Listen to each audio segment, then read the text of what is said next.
Harga emas global diprediksi bisa melanjutkan penguatannya di tengah pandemi corona atau COVID-19 yang masih berlanjut. Proyeksi terkini harga emas dunia diyakini bisa menembus hingga 2 juta per gramnya. Hal tersebut berdasarkan prediksi sejumlah pelaku pasar seperti Wing Capital, Bank of America, dan Saxo Bank. Para pelaku pasar tersebut yakin secara jangka panjang harga emas akan terus melesat dan bisa tembus kisaran 3.000 hingga 4.000 dolar Amerika Serikat per troy ounce-nya.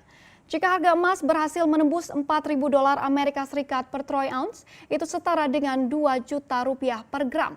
Sementara itu pada Kamis 23 April lalu, harga emas global baru berada pada level 1.731 dolar Amerika Serikat per troy ounce-nya. Itulah prediksi harga emas menurut berita saat ini. Apakah emas adalah solusi investasi yang terbaik di masa saat seperti ini? Saat ini, penyebaran virus corona menyebabkan kondisi perekonomian global menjadi tidak stabil, bahkan kian menurun. Ini berdampak pada sejumlah bisnis di dunia, tak terkecuali pada kegiatan pengalokasian dana.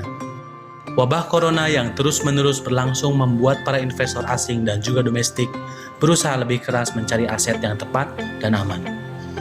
Tidak jarang investor mulai mengubah strategi pengalokasian dana mereka saat corona agar selamat dari kerugian.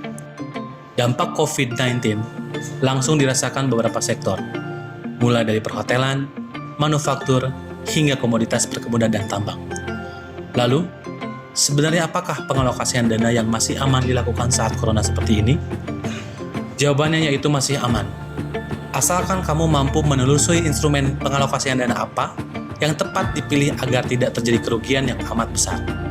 Ada beberapa jenis pengalokasian dana atau instrumen investasi yang tepat dan bisa kamu gunakan di tengah pandemi COVID-19.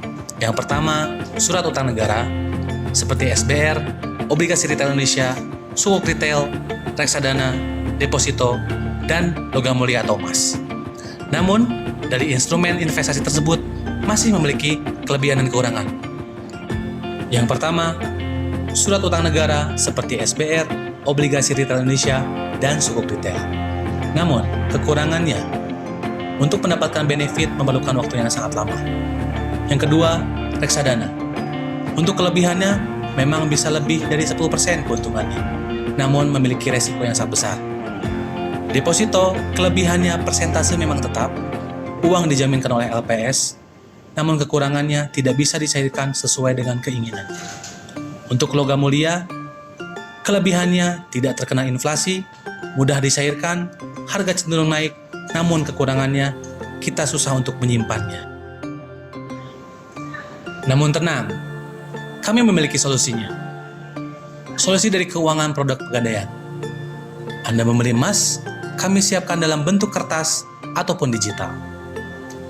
Sri Mulyani mengatakan bahwa banyak investor mengalihkan aset mereka ke emas dan emas juga menjadi safe haven. Lalu, jika memang emas menjadi safe haven, pegadaian bisa memudahkan Anda untuk cara menyimpannya. Tapi berikut ini saya akan jelaskan bagaimana simulasi perbandingan antara tabungan emas dan deposito. Untuk simulasi deposito, tahun 2019, nominal 500 juta rupiah dengan suku bunga 7% per tahun dan jangka waktu 12 bulan. Hasil yang akan didapatkan 2020 adalah 535 juta. Berarti 1 tahun hanya menguntungkan 35 juta. Itu pun dibagi split secara 12 bulan. Dan tabungan emas 2019 nominal investasi 500 juta rupiah setara emas 806,4 gram, harga beli 620 per gram, harga jual 600 per gram. Dan ketika 2020 hasilnya menjadi 655 juta rupiah. Harga beli saat itu 894 per gram, harga jual 813.000 per gram. Dan itu pun sudah dikurangi biaya pemeliharaan emas sebesar 30.000 rupiah. Alhasil, signifikan bukan? 155 juta rupiah. David Rosenberg, seorang chief economist dan juga seorang konsultan, mengatakan bahwa harga emas bisa mencapai 3.000 US dollar per troy ounce. Investasi emas saat ini sangat mudah. Apalagi kalian sudah tahu juga soal tabungan emas. Tabungan emas adalah layanan pembelian dan penjualan emas dengan fasilitas titip emas dengan harga yang sangat terjangkau mulai ribuan rupiah. Fasilitas ini memberikan kemudahan masyarakat untuk berinvestasi emas. Jadi, apa saja keunggulan tabungan emas dari Pegadaian ini? Oke, yang pertama, harga beli dan jual emas sama di seluruh Indonesia. Yang kedua, dapat diakses online melalui aplikasi Pegadaian Digital atau Anda juga bisa datang langsung ke lebih dari 4.000 kantor cabang di seluruh Indonesia serta agen Pegadaian. Yang ketiga, pembelian emas dengan harga mulai dari ribuan rupiah. Yang keempat, tidak perlu khawatir dengan pelayanannya karena Pegadaian merupakan BUMN yang berpengalaman dan diawasi oleh OJK serta selalu dijamin emas fisiknya. Dan yang kelima, tabungan emas juga dapat dicetak sebagai emas batangan dan ditukarkan dengan perhiasan. Jadi, pertanyaannya, when?